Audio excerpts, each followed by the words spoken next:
Olá, meu irmão, minha irmã. Hoje nós falaremos um pouco a respeito da juventude, da adolescência, da juventude e também da velhice.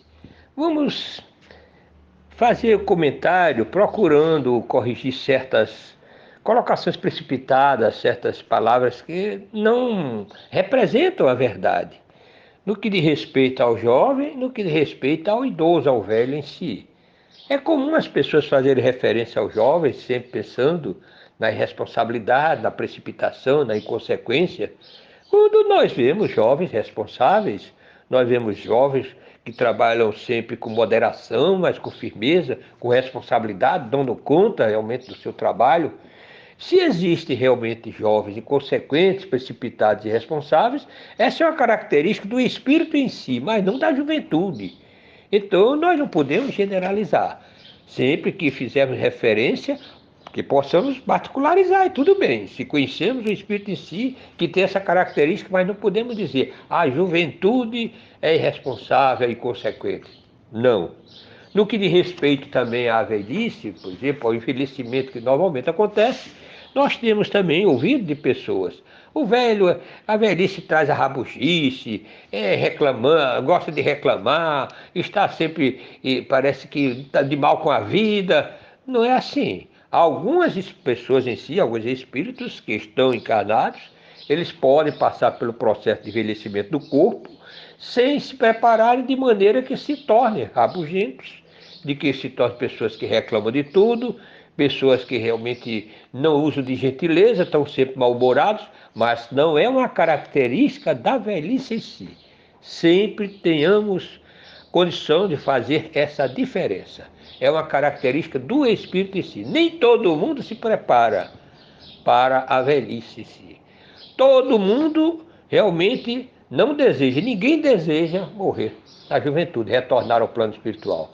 No entanto, não se prepara para os inconvenientes do corpo na velhice, que não quer dizer que traga inconvenientes para o espírito, se o espírito se prepara para isso.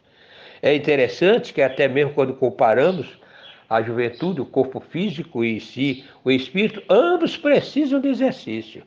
O corpo, através do exercício, vai mantendo mais ou menos a sua forma e vai, vamos dizer assim, fazendo com que o processo de envelhecimento do corpo seja retardado um pouco, não resta dúvida. Só que faz isso, muitas vezes se extenua nos exercícios. Já o espírito em si, através dos exercícios, cada vez se aprimora e não cansa. Ao contrário, cada vez vai sentindo a leveza que reflete-se através do entendimento, da compreensão do que é a vida e do que é o processo de envelhecimento. Enquanto na juventude nós podemos exaltar a força física em si, na velhice nós podemos observar também, dependendo de quem envelhece, a sabedoria, a compreensão, a maturidade, o entendimento. Nas civilizações mais antigas, eram exatamente os velhos que eram conselheiros. Eles passavam por um processo, se afastavam das atividades físicas, como naquela época, em Roma, Esparta e todos esses lugares, eram preparados para a guerra, por exemplo, tinha que ter a força. No entanto, quando envelheciam, não estavam mais preparados para aquela tarefa, mas não se tornavam inúteis, porque se prepararam durante todo o tempo também com a experiência para aconselhar os outros. Então, meus irmãos e minhas irmãs, nós devemos fazer essa diferença. Nós temos, por exemplo, lido através da literatura, daqueles sábios da língua latina, né? Que realmente nos traz muito conforto, muita sabedoria. Cícero, nós temos visto através de Catão, através de tantos espíritos que realmente mostraram a sabedoria, a que respeito da questão do envelhecimento e da juventude. E nós, quando lemos o livro Saber Envelhecer, um livro da LPM Pocket, que foi escrito por Cícero, mas ele falando a respeito da sabedoria de Catão, né? Ele diz uma coisa interessante, ele diz que é preciso resistir à velhice e combater seus inconvenientes à força de cuidados. É preciso lutar contra ela como se luta contra a doença. Aí ele diz, né? Que devemos conservar a saúde, praticar exercícios, tal, todas essas coisas. É preciso ocupar o espírito e a alma. Então nós precisamos cuidar de ambos, para que tenhamos uma velhice mais saudável, né?